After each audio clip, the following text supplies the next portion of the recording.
How are you? This is Kishore Bansal और ये है मेरा कोर्स जो कि है प्री हिस्ट्री के बारे में। देखिए ये लिख रखा है मैंने सबसे ऊपर प्री हिस्ट्री, पूरा नहीं लिखा गया है, इसका बुरा मत मानिएगा। तो देखिए प्री हिस्ट्री हमने इससे पहले वाले चैप्टर में क्या करा था कि इसकी पूरी थ्योरी पढ़ ली थी प्री हिस्ट्री की, कि इसमें प्री हिस्ट्री में है क्या। देखिए प्री हिस्ट्री हम किस चीज़ को बोलते हैं, जब इंडस वैली सिविलाइजेशन जो थी उससे पहले का जो पार्ट था वो हमारी सारी प्री हिस्ट्री है, जिसमें कि हमें कुछ खास ऐसे कोई क्लियर एविडेंस नहीं मिलते हैं, लेकिन हम कुछ आर्टिफैक्ट्स से, कुछ पॉटरी से, कुछ रॉक पे जो पेंटिंग्स बनाई थी पुराने लोगों ने, उससे हम पहचानते हैं कि कैसा इनका जीवन रहा होगा, क्या ये करते थे, क्या क्या होता था, क्या खाते थे, क्या पहनते थे। इस तरीके से हमने इसका अंदाज़ा लगाया है। ठीक है ना। तो अब ये प्री हिस्ट्री का जो पार्ट है वो हमने थ्योरी पढ़ ली थी इसकी पिछले चैप्टर में। अब ये वाला जो पार्ट है ये किस बारे में? देखिए प्री हिस्ट्री के जो अलग अलग कॉम्पिटिटिव एग्जामिनेशंस होते हैं, जैसे कि आपका यूपीएससी हो गया, यूपीपीसीएस हो गया, एनडीए का हो गया, या फिर स्टाफ सिलेक्शन कमीशन का हो गया, उसमें अलग अलग तरीके के क्वेश्चंस आते हैं, लेवल अलग अलग होता है। तो अब ये मैंने जो पूरा एक उससे किस तरीके के, इस पार्ट से किस तरीके के क्वेश्चंस बन सकते हैं वो पूरा मैंने इसमें डालने की कोशिश करी है, कि किस तरीके के क्वेश्चंस पे आपको किन चीज़ों पे, किन बारीकियों पे ध्यान देना है जब आप ये चैप्टर्स पढ़ें।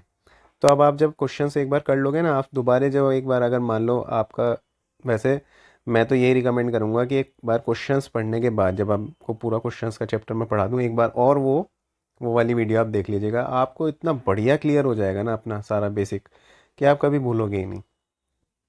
ठीक है ना। और आपको ये भी समझ में आ जाएगा कि आपको किस चीज़ पर ध्यान देना है और क्या यूज़लेस है। ठीक है। तो अभी शुरू करते हैं। फिलहाल सबसे पहले क्वेश्चन से शुरू करते हैं कि जो the credit of the discovery of first palaeolith in India, जिसने कि मतलब किसे जाता है, जो सबसे पहले एक पेलियोलिथिक जो फाइंड करी थी, कि हाँ प्री हिस्ट्री के बारे में भी हमें पता होना चाहिए, वो किसने करा था, वो फर्स्ट डिस्कवरी इंडिया में किसने करी थी, कि इंडिया की प्री हिस्ट्री के बारे में भी हम जाने। वो हैं रॉबर्ट ब्रूस फुट। ठीक है। अब रॉबर्ट ब्रूस फुट ये रहे। ठीक है ना। इन्होंने सबसे पहले यहाँ पर इस चीज़ की नींव रखी थी कि इंडिया की प्री हिस्ट्री के बारे में भी लोग बाग कुछ डिस्कवर करें, कुछ जानने की कोशिश करें, और उसके बाद फिर धीरे धीरे डिस्कवरी बढ़ती चली गई। अब दूसरा क्वेश्चन है, from which of the following regions the remains of Paleolithic, Mesolithic and Neolithic cultures have been found in a sequence. मतलब इन तीनों कल्चर, इन मैंने आपको पिछले चैप्टर में पढ़ाया था कि ये तीन लाइन से सीक्वेंस में ये एजेस हैं। पैलियोलिथिक एज पहले आती है, फिर मेसोलिथिक, फिर नियोलिथिक। ये कल्चर भी कहा जाता है, कल्चर कह दो आप, एज कह दो, एक ही बात होती है। तो इन तीनों कल्चर, ये तीनों कल्चर कहाँ पर पाए जाते हैं सीक्वेंस में? ये है बेलन वैली। उसमें मैंने आपको पढ़ाया था, आप दोबारा जब पढ़ोगे ना, जब आप दोबारा उस थ्योरी को पढ़ोगे तो आपको समझ में आ जाएगा। बेलन वैली में तीनों ही पाए जाते हैं। बेलन वैली है यूपी में। ठीक है। चलिए आगे चलते हैं।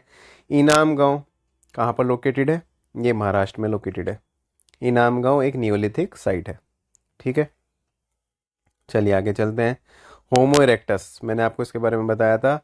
होमो हेबिलिस, होमो इरेक्टस, फिर निएंडरथल, और फिर होमो सेपियंस। ऐसे ये चार इवोल्यूशनरी स्टेजेस हैं ह्यूमंस की। होमो इरेक्टस कौन सा है? सेकंड वाला, ये रहा। इसका स्कल पाया गया था कहाँ पर? हथनोरा में पाया गया था, और ये थी हथनोरा, पाया गया था नर्मदा वैली। ठीक है ना। ये एक जगह का नाम है और ये नर्मदा वैली में पाई जाती है। आगे बढ़ते हैं। अर्लीस्ट एविडेंस एग्रीकल्चर का कहाँ पर पाया जाता है? इंडियन सब कॉन्टिनेंट की बात हो रही है। इंडियन सब कॉन्टिनेंट मतलब जिसमें पाकिस्तान, बांग्लादेश, श्रीलंका सब आता है। वो कहाँ पर पाया गया था? सबसे पहले मेहरगढ़ में। चलिए आगे बढ़ते हैं। रॉबर्ट ब्रूस फुट जो थे, जिन्होंने सबसे पहले यहाँ पर नींव रखी कि इंडिया के प्री हिस्ट्री के बारे में भी जाना जाए, वो आ, वो कौन थे? वो जियोलॉजिस्ट भी थे और आर्कोलॉजिस्ट भी थे। वैसे तो इसमें अगर आपने जियोलॉजिस्ट, पहले तो वो जियोलॉजिस्ट ही थे। अगर मान लीजिए दोनों का ऑप्शन आता है, ए कि सी, बी और सी दोनों, अगर इसमें ऑप्शन में आ जाए कि बी एंड सी, तो दोनों ही थे। वे आर्कोलॉजिस्ट भी थे और जियोलॉजिस्ट भी थे। ठीक है। लेकिन अगर खाली एक ऐसे आए जैसे ये ऑप्शन दे रखे हैं, तो अलग अलग आए, तो उसमें जियोलॉजिस्ट में मार्क लगाना है। विच one of the following sites is famous for pre historic paintings? और वो है भीमबेटका, जो कि है आपकी मध्य प्रदेश में। और ये रॉक कट पेंटिंग्स के लिए बहुत ही फेमस साइट है, इसलिए भीमबेटका बहुत ही, आप याद रखिएगा कि यहाँ पर कम से कम 800-900 पेंटिंग्स पाई गई हैं। Rock cut paintings, rock cut paintings मतलब कि जो रॉक को काट के या फिर उस पर बनाई गई हैं, ठीक है ना। रॉक कट मतलब ज़रूरी नहीं है कि रॉक को काट के ही बनाई गई है, उस पे रॉक पे भी पेंटिंग हुई है। और वो किस चीज़ से होती थी? हेमेटाइट। हेमेटाइट मतलब एक आयरन का ओर होता है हेमेटाइट, जिससे काला रंग छूटता है। तो अगर आप उसको पत्थर के ऊपर चलाओ तो काला रंग से पेंटिंग्स बनाई जा सकती हैं, ठीक है। डॉग्स को दफनाया गया था ह्यूमन ब्यूरियल्स में, मतलब आदमी के साथ डॉग्स को दफनाया गया। कहाँ पर? बुर्जा होम में। बुर्जा होम कहाँ पर है? बुर्जा होम आपका आंसर बताना है आपको, आप कमेंट सेक्शन में जरूर बताओ कि बुर्जा होम कहाँ पर है, ठीक है। आगे चलते हैं। ऐश माउंट्स पाई गई हैं नियोलिथिक एज में। कहाँ पर पाई गई हैं? ये एक साउथ का इलाका है, साउथ इंडिया में पाई गई हैं, और इसका भी नाम आगे भी आएगा कि कहाँ पाई गई हैं, ठीक है। ये भी इम्पॉर्टेंट है। अपर पैलियोलिथिक मतलब हो गया, देखो लोअर का मतलब है कि जितना, मान लो आप धरती के अंदर खोद रहे हो तो आपको पुरानी चीज़ें जितनी ज़्यादा पुरानी होगी वो कहाँ मिलेगी? ऊपर मिलेगी, अंदर मिलेगी? अंदर मिलेगी ना, लोअर लेयर्स में। तो लोअर लेयर होती है पहले की, अपर लेयर होती है बाद की। तो उसी हिसाब से आप समझ लेना, अपर पैलियोलिथिक मतलब बाद की जो पैलियोलिथिक वाली एज है। अपर पैलियोलिथिक में मदर गॉडेस एक पाई गई हैं जो कि बोन की बनी हुई थी। वो कहाँ पर पाई गई हैं? कहाँ पाई गई हैं? बेलन वैली में, ये भी उत्तर प्रदेश में पाई गई हैं, ठीक है। Who among the following cultures were the first to paint their pottery?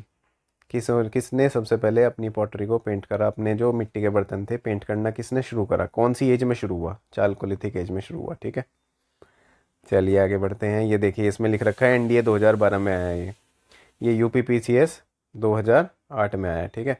Which of the following sites has yielded the culture remains from Neolithic to Harappan period? Neolithic से लेकर हड़प्पन पीरियड तक का जो हमारा कुछ, जैसे कह दीजिए कुछ रीति रिवाज या फिर कुछ चीज़ें जो कि दोनों ही नियोलिथिक टाइम में भी होता था या पाई गई हैं और हड़प्पन टाइम में भी पाई गई हैं, वे दोनों कहाँ पर पाई जाती हैं? कौन सी जगह? मेहरगढ़ में, ठीक है। याद रखिएगा मेहरगढ़ में, बहुत इंपॉर्टेंट है। नियोलिथिक, नियोलिथिक मतलब वहाँ पर एग्रीकल्चर होता था, शुरुआत हुई एग्रीकल्चर की मेहरगढ़ में, मैंने आपको पिछले चैप्टर में पढ़ाया था। उसी तरीके से अगर आप इसे समझो कि जहाँ पर एग्रीकल्चर की शुरुआत होने का मतलब हुआ वो नियोलिथिक पीरियड में हुआ था, ठीक है ना, 7-8 हज़ार साल पहले।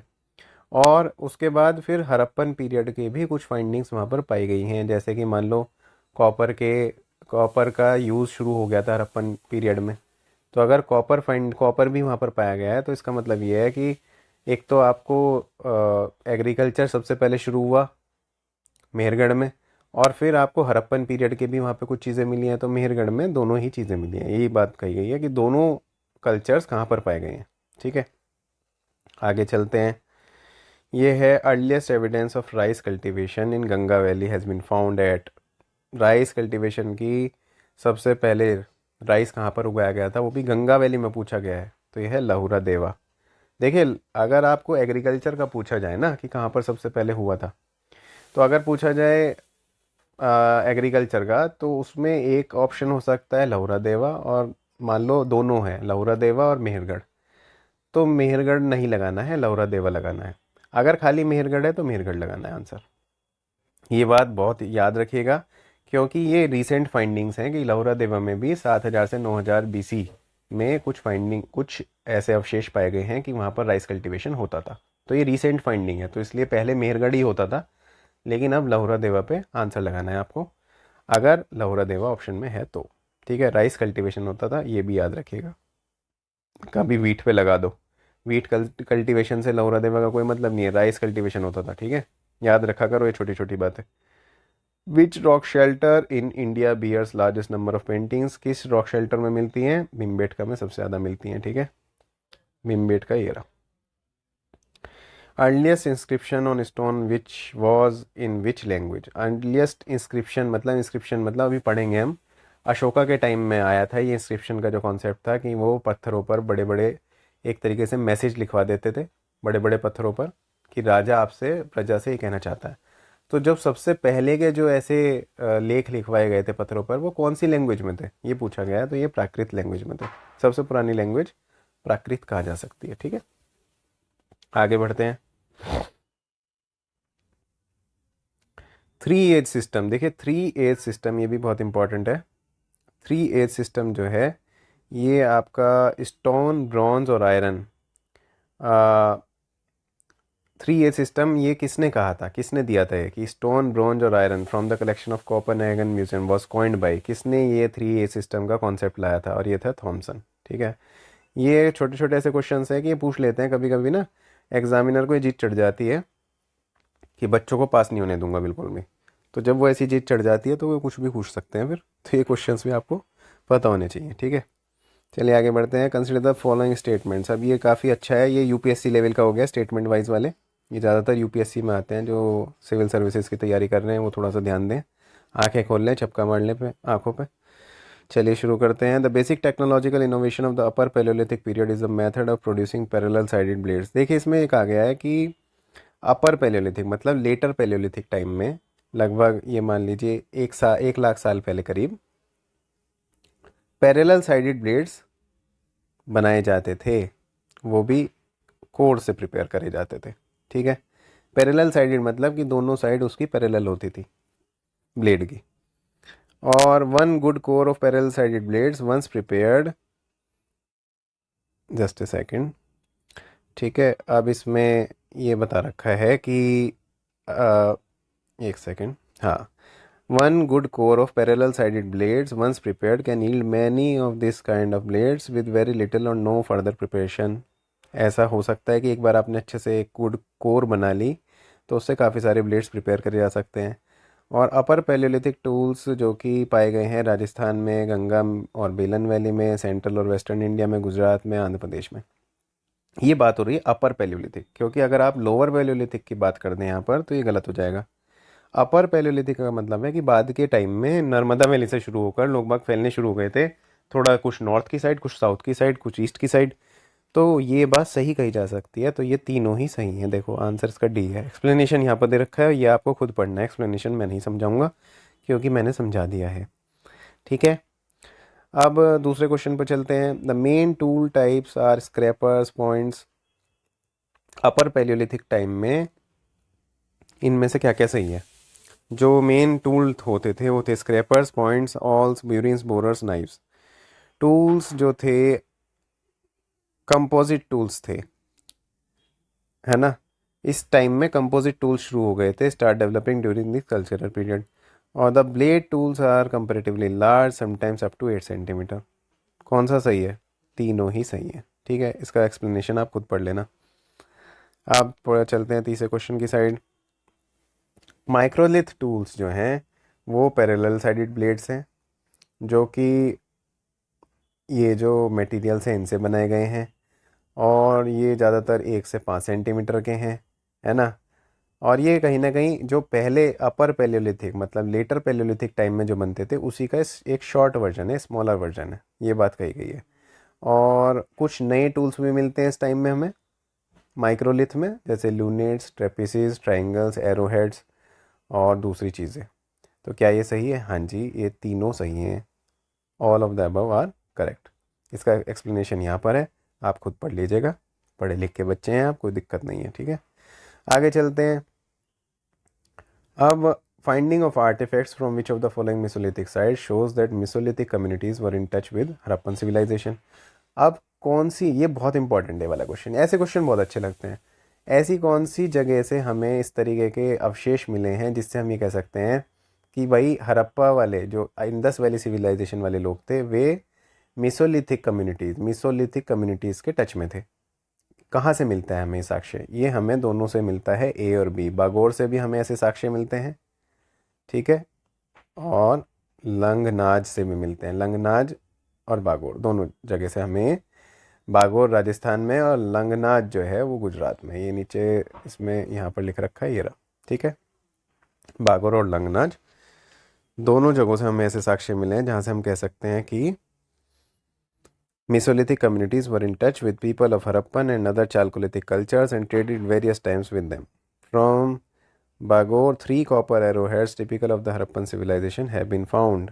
देखो कॉपर arrowheads मिले हैं, कॉपर के तीर के सर, एरो हेड्स मतलब तीर के सर, पूरा तीर नहीं, तीर के जो आगे का नोकीला पार्ट है वो मिला है, वो भी कॉपर का बना हुआ। और कॉपर कब यूज़ होता था? जब हड़प्पा सिविलाइजेशन आ गई थी।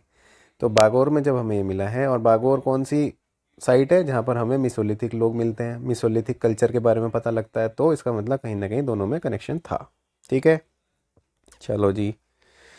विच of the following Mesolithic sites is are among the most important and extensively studied sites of Mesolithic culture? सबसे ज़्यादा मतलब एक्सटेंसिवली इसे स्टडी करा गया है, कौन सी साइट है? आप बताओ। सारी, तीनों की तीनों को खोद के डाल दिया था। ठीक है, यहाँ पर तो एक आपको पता है ना, भेड़ चाल है, एक चीज़ के पीछे लोग बाग लग जाते हैं तो बस फिर तो अंत कर देते हैं, तो यही काम हुआ इसके साथ भी। तो एक्सटेंसिवली स्टडीड हैं ये तीनों ही, सराय नहर राय, चौपानी मांडो और दमदमा, तीनों ही। और ये कहाँ कहाँ पर है इसमें दे रखा है, देखो, बागोर राजस्थान में, लंगनाज गुजरात में है, सराय नहर राय चौपानी मांडो महादहा दमदमा उत्तर प्रदेश में है, और भीमबेटका आदमगढ़ जो है मध्य प्रदेश में। ये भी आप याद रखिएगा थोड़ा सा कि कौन सी साइट कहाँ पर है। थोड़ा सा इससे क्या होता है ना, कोई मान लीजिए कोई कई बार ऐसा आ जाता है कि ईस्ट इंडिया में आपको कौन सी नियोलिथिक साइट मिलती है, तो आपको ईस्ट इंडिया की साइट्स का पता होगा तो आप, या वेस्ट इंडिया की पता होगा तो आप उसमें से एलिमिनेशन मेथड से उसे बाहर कर सकते हो। विच ऑफ द, अब सिक्स वाला देखते हैं। From which of the following Mesolithic sites the evidence of association of sheep and goat with the Mesolithic people has been recovered? Mesolithic people जो है, मेसोलिथिक पीपल ने डोमेस्टिकेशन ऑफ एनिमल्स शुरू कर दिया था, सबसे पहली बात तो ये। नियोलिथिक में एग्रीकल्चर शुरू हुआ था, मेसोलिथिक में लोगों ने जानवरों को पालना शुरू कर दिया था। तो अब जानवरों को जब पालना शुरू कर दिया तो शीप और गोट्स, इसका मतलब यहाँ पर लिखा है शी, जब ये क्वेश्चन में आता है इसका मतलब ये है शीप, भेड़ और बकरी पालना शुरू कर दिया था इन्होंने। अब आपसे ये भी एक वो आ सकता है, एक जैसे बोलते हैं ना कि एक पॉइंट ये भी आ सकता है क्वेश्चन में कि शीप और गोट पालते थे मिसोलिथिक पीपल, तो वो राइट होगा। तो वैसे तो इसमें पूछा गया है कि कौन सी मिसोलिथिक साइट में एविडेंस मिला है कि शीप और गोट वे पालते थे, तो इसमें आदमगढ़। देखो, आदमगढ़ मतलब आदमी, आदम, आदमी से आदम, तो ये याद रखना कि आदमी ने पाला जानवरों को, कहाँ पर पाला? आदमगढ़ में, जहाँ आदमी रहते थे, जहाँ पर रहेंगे वहीं तो पालेंगे। ठीक है, ये इससे याद कर लेना। बागोर से भी मिले हैं वैसे साक्ष्य, और आदमगढ़ से मिले हैं, तो बागोर राजस्थान में, आदमगढ़ आपको देखना है कहाँ पर है। ठीक है ना। We get the evidence of the association of sheep and goat with the Mesolithic people around 6th millennium BC, मतलब लगभग 6000 साल पहले, 8000 साल पहले, सॉरी, क्योंकि ये BC है। आगे चलते हैं।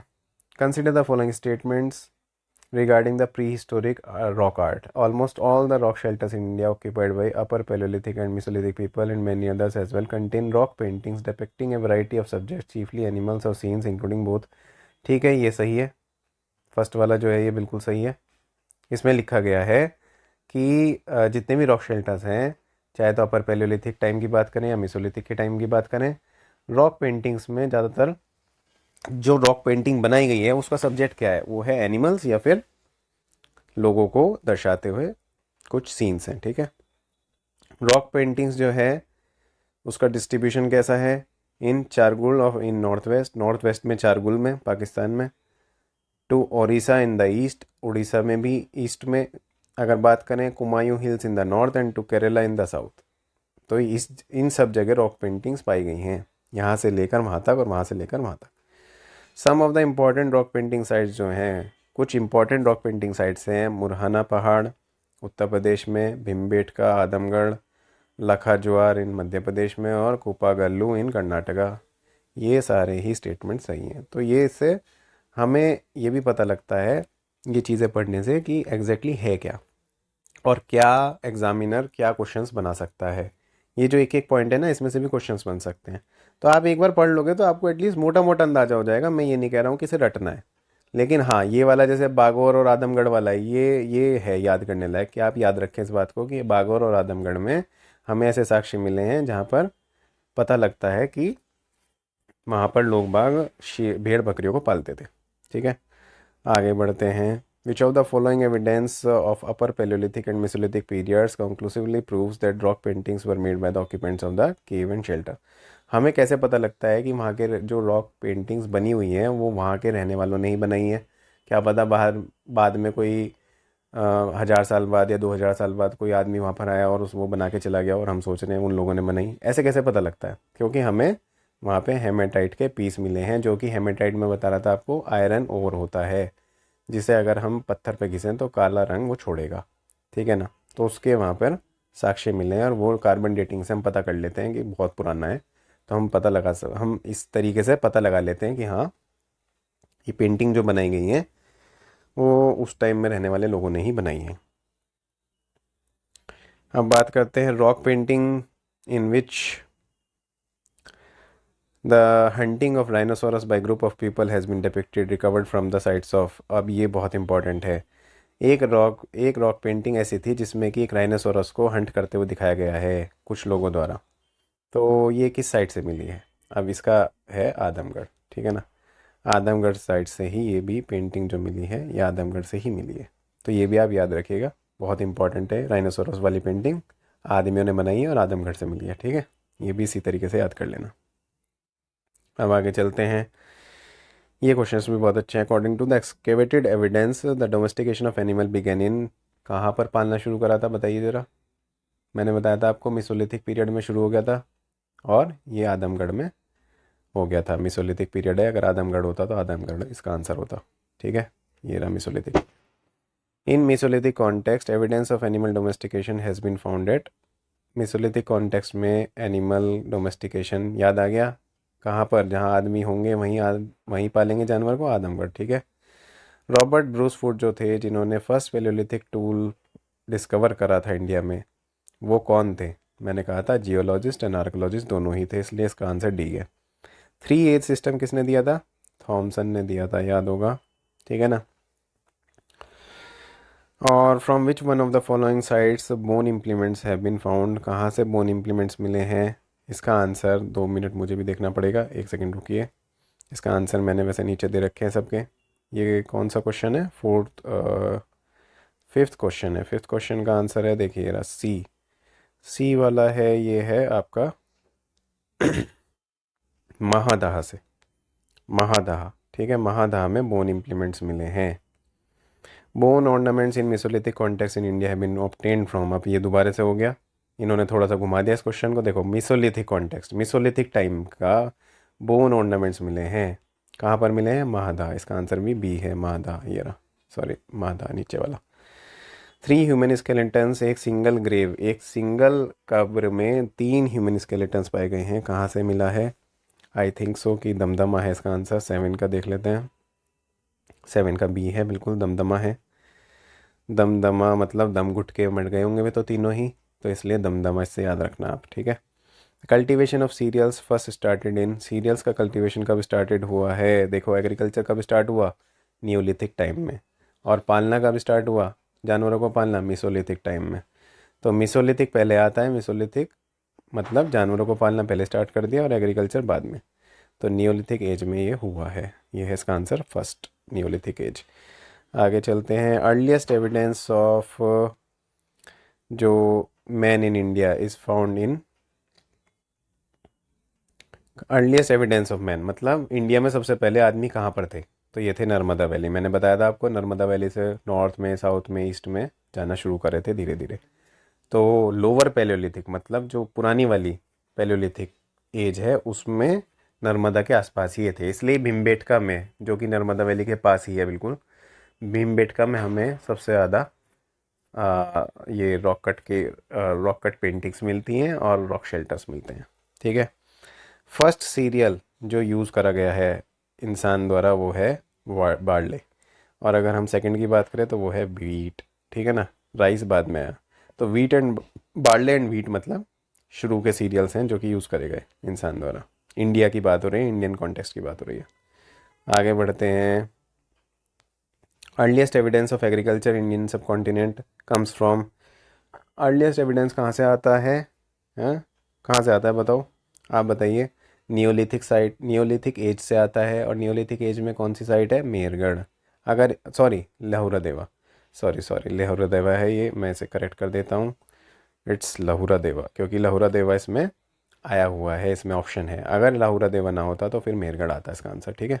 Name the site which has revealed the earliest evidence of settled life, settled life मतलब एग्रीकल्चर जब इन्होंने कर दिया शुरू, तब सेटल्ड लाइफ के साथ ही एग्रीकल्चर हुआ है। जब ये एक जगह रहने लगे तो इन्हें खाने की जो अपनी नीड थी वो भी वहीं से पूरी करनी थी, तो इन्होंने वहीं पर ही बीज उगाए, उससे पौधे हो गए, उस पर जो फल आए, जो भी चीज़ हुई है वो सेटल्ड लाइफ के साथ ही हुई है। तो सेटल्ड लाइफ का मतलब एग्रीकल्चर से जुड़ा हुआ है। और ये कब हुआ? नियोलिथिक टाइम में हुआ। नियोलिथिक में कहाँ हुआ? मेरगढ़ में सबसे पहले हमें पता लगेगा। ठीक है, इसका आंसर मेरगढ़ है। Earliest evidence of agriculture in Indian सब कॉन्टिनेंट, ये देखो यूपी पीसीएस मेंस में 2010 में आया है मेरगढ़। इसका भी आंसर मेरगढ़ है। मेरगढ़ बहुत जगह आएगा आपको, बुरजा होम बहुत जगह आएगा। बुरजा होम में जो मैंने बताया आपको कि इंसान के साथ जानवर दफनाए गए, वो बुरजा होम है। ठीक है, और वहाँ पर गड्ढा करके उसके अंदर घर बना लिया गया, वो भी बुरजा होम ही है। बुरजा होम है कश्मीर में, मेहरगढ़ है पाकिस्तान में। ठीक है, the earliest evidence of agriculture कहाँ से मिलता है? एग्रीकल्चर का अर्लीस्ट एविडेंस मेहरगढ़ से। Which one of the following periods is also known as Chalcolithic, क्यों कैसे कहा जाता है? मैंने आपको पहले वाले जो पता चैप्टर पढ़ाया था, जो थ्योरी पढ़ाई थी, उसमें बताया था कि चालकोलिथिक सी से स्टार्ट हो रहा है, तो कॉपर भी सी से स्टार्ट हो रहा है, तो कॉपर एज कहा जाता है चालकोलिथिक को। ठीक है, cultural remains from stone age to Harappan civilization, अभी हमने पढ़ा था कि हरप्पा से लेकर और स्टोन एज का जो कल्चरल रिमेन्स हैं, किस किस उससे हमें मिला है, कहाँ से मिला है हमें, कहाँ से हम कह सकते हैं कि ये दोनों हमें मिले हैं? ये हमें देखना पड़ेगा। 16 का आंसर देख लेते हैं एक बार। 16 का है बी, इसका मतलब 16 का मेहरगढ़, यहाँ भी मेहरगढ़ आ जाता है। मेहरगढ़ में भी हमें कल्चरल रिमेन्स मिले हैं, स्टोन एज से लेकर हड़प्पन सिविलाइजेशन तक मेहरगढ़ में बसावट थी। ठीक है, नवदतोली जो है एक्सकेवेटेड बाई, किसने एक्सकेवेट करा है नवदतोली को? HD संकेलिया। ये इंपॉर्टेंट है, ठीक है, ये भी याद कर लेना।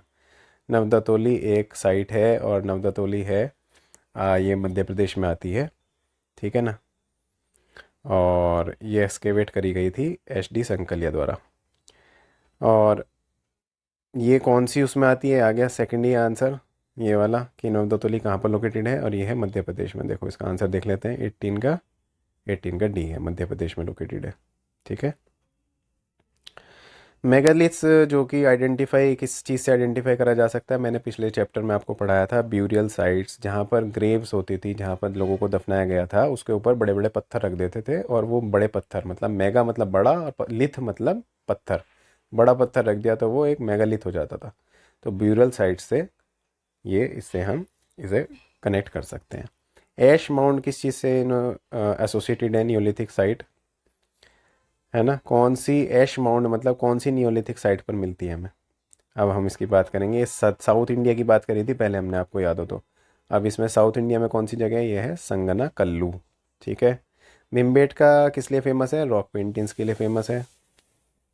आगे बढ़ते हैं। Which of the following site has yielded skeleton of the dog along with human skeleton in burial, कहाँ से हुआ था? मालिक के साथ कुत्ते को कहाँ दफनाया गया था? बुरजा होम में। ठीक है, अब डॉग, ये फिर से दोबारा वही आ गया बुरजा होम, इसका भी आंसर है बुरजा होम। देखो उत्तराखंड PCS में आया 2010 में। एविडेंस ऑफ पिट ड्वेलिंग, मैंने कहा था गड्ढा खोद के उसमें घर बना लिया, वो कहाँ पर था? बुरजा होम में। ये भी बुरजा होम में ही हुआ है। ठीक है, और from which rock shelter of India, अच्छा ये बुरजा होम वाला क्या है ना, बुरजा होम कश्मीर में है। ठीक है, अब इसको हम ऐसे याद कर सकते हैं कि बुरजा होम कश्मीर में ठंड होती है, तो ठंड में कुत्ते कहीं ना कहीं आपको खाना ढूंढने में और चीज़ों में मदद कर सकते हैं। ठीक है, तो कुत्ते साथ में होते थे, तो कुत्ते को साथ में दफनाया भी गया है। बहुत अच्छा दोस्त बन गया होगा तो साथ में ही दफना दिया। दूसरी बात, वहाँ ठंड है तो गड्ढा खोद के अगर हम अंदर रहेंगे तो वो उसमें गर्माई ज़्यादा अच्छी रहेगी, तो वो भी एक अच्छा याद करने का तरीका है।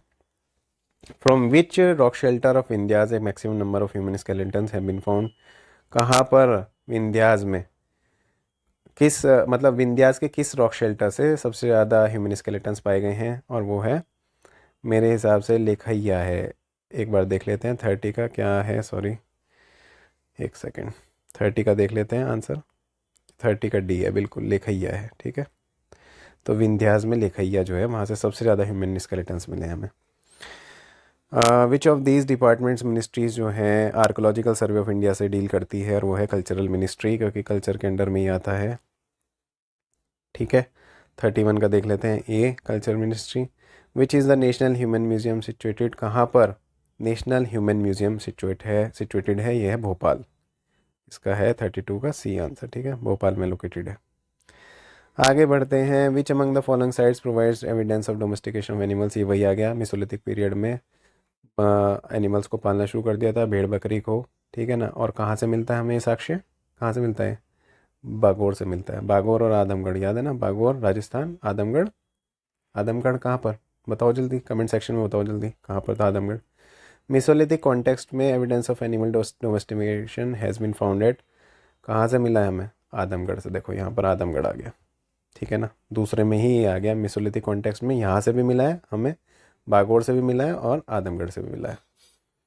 From which one of the following sides bone implements कहाँ से मिले हैं, याद करो, महादहा, है ना, जैसे हड्डी, हड्डी कहते हैं ना, हड्डी, हड्डी से जोड़ लो इसे, महादहा, हड्डी, जैसे, है ना, इसको थोड़ा सा कनेक्ट कर लो कि महादाहा जो है वो हड्डी से रिलेटेड है कुछ, ठीक है। Large number of implements made of bones and horns have been found from Mesolithic site Mahadaha and Sarai Nahar Rai, ये भी, जो कि लोकेटेड है प्रतापगढ़ डिस्ट्रिक्ट ऑफ यूपी। तो महादाहा और सराय नहर राय जो हैं ये प्रतापगढ़ डिस्ट्रिक्ट में है, यूपी के। चलो आगे बढ़ते हैं। बोन ऑर्नामेंट्स का फिर से आ गया क्वेश्चन, और इसमें सराय नहर राय है देखो, और महादाहा भी है, दोनों हैं, तो हम इसमें ए एंड बी दोनों लगा देंगे, ठीक है, अगर ए एंड बी आया तो। वैसे ये क्वेश्चन गलत है, इस तरीके से नहीं आएगा, या तो ए आएगा या बी आएगा, दोनों नहीं आएंगे, और अगर दोनों आए तो दोनों का आएगा ऑप्शन, ठीक है। फर्स्ट सीरियल मैंने कहा था कौन सा यूज़ करा है इंसान ने, वो करा है बार्ले, दूसरा करा है wheat. 8 types of food grains हैं, ये पढ़ लेना, इसका एक्सप्लेनेशन है।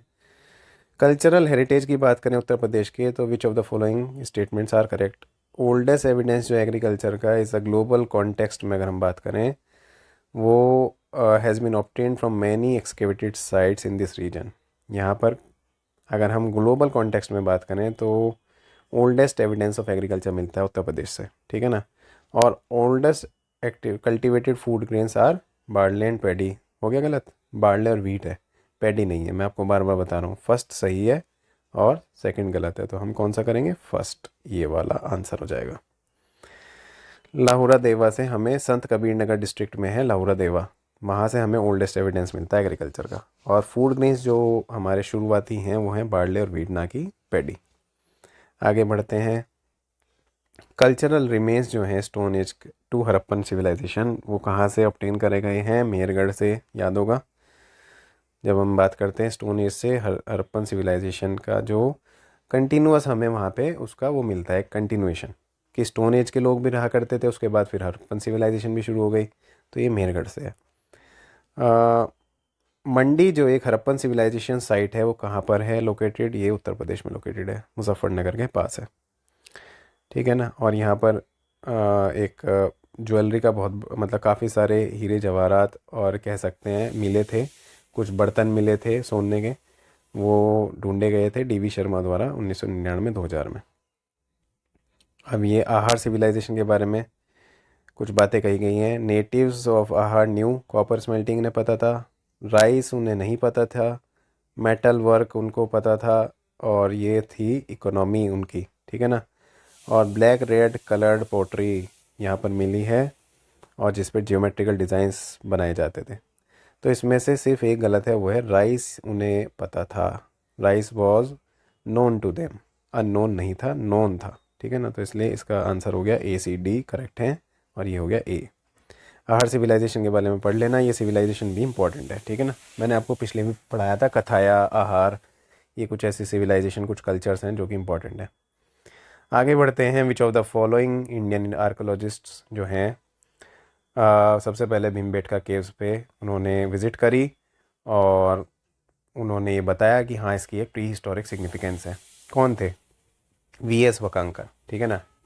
देखो सबसे पहले जिन्होंने हमारे इंडिया का ये बताया कि प्री हिस्ट्री भी कुछ इंडिया की है, वो थे रॉबर्ट ब्रूस फूट। और उसके बाद जिन्होंने भीमबेटका केव्स में ये बताया कि हाँ यहाँ पर एक तरीके से भीमबेटका केव्स को ढूंढने वाले यही थे, वी एस वकांकर। और भीमबेटका केव्स जो है आज के टाइम में यूनेस्को वर्ल्ड हेरिटेज साइट है, ये भी इंपॉर्टेंट है, याद कर लेना, ठीक है। अब नीचे कुछ असर्शन दे रखे हैं, कुछ रीज़न है। Stone age people of the Vindhyas migrated to the Ganga valley in terminal Pleistocene period. Stone age people जो थे विंध्या के, वो गंगा वैली में ऊपर की साइड चले गए प्लीस्टोसिन पीरियड में। प्लीस्टोसिन पीरियड मैंने बताया था जो कि आइस एज था, 1 लाख साल से पहले लेकर 1 लाख साल पहले से लेकर 10,000 साल पहले तक का जो टाइम था वो प्लीस्टोसिन पीरियड था। मैंने आपको थ्योरी पार्ट में पढ़ा रखा है। तो ये इस टाइम में गर्माई शुरू हो गई थी, आइस एज ख़त्म होने लगी थी 10,000 साल के आसपास आके। तो जब यह ख़त्म होने लगी, क्लाइमेट वार्म होने लगा, तो कुछ लोग फिर विंध्यास से ऊपर की साइड गंगा वैली की साइड गए। उसमें एक आ गया है, क्यों गए? क्योंकि क्लाइमेट चेंज हो रहा था और ये एक ड्राई फेज था। तो क्या ये सही है? हाँ, ये बिल्कुल सही है। A both A and R are true, और आर जो है करेक्ट, बिल्कुल करेक्ट एक्सप्लेनेशन है ए का। तो इसी वजह से ऊपर गए थे। अब ये थोड़ा सा एक्स्ट्रा वो है, इसकी नॉलेज मैंने दी है। पिकली हल और उटनूर जो हैं वो नियोलिथिक साइट्स हैं। ये याद कर लेना, ये कुछ नियोलिथिक साइट्स हैं और ये उनकी लोकेशन है। ये बिल्कुल अच्छे से देख लेना। मेहरगढ़ बलूचिस्तान में, मैंने बताया था, पाकिस्तान। चिरांद जो है ये बिहार में आती है। उतनूर जो आती है ये आंध्र प्रदेश में आती है। पिकली हल रायचूर डिस्ट्रिक्ट कर्नाटका में, और ये जर्फ अल अमर और तेल अबू हुरैरा ये सीरिया में आते हैं दोनों। आदमगढ़ साइड जो है is situated on the banks of Narmada river in the Hoshangabad district of Madhya Pradesh. ये मैं आपको बता रहा था बार बार, आपसे मैंने पूछा भी था कमेंट सेक्शन में, बताओ। ये होशंगाबाद डिस्ट्रिक्ट जो है मध्य प्रदेश का, वहाँ पर सिचुएटेड है। और यहाँ पर क्या था आदमी से रिलेटेड? क्या था, मैंने आपको क्या बताया था? जल्दी से बताओ कमेंट सेक्शन में कि आदमी से रिलेटेड इसमें क्या था। आदमी जब वहाँ पर रहता था तो उसने जानवर पाले, राइट? बागौर में और आदमगढ़ में जानवर पाले, राइट? याद आ गया? चलो ठीक है, वेरी गुड।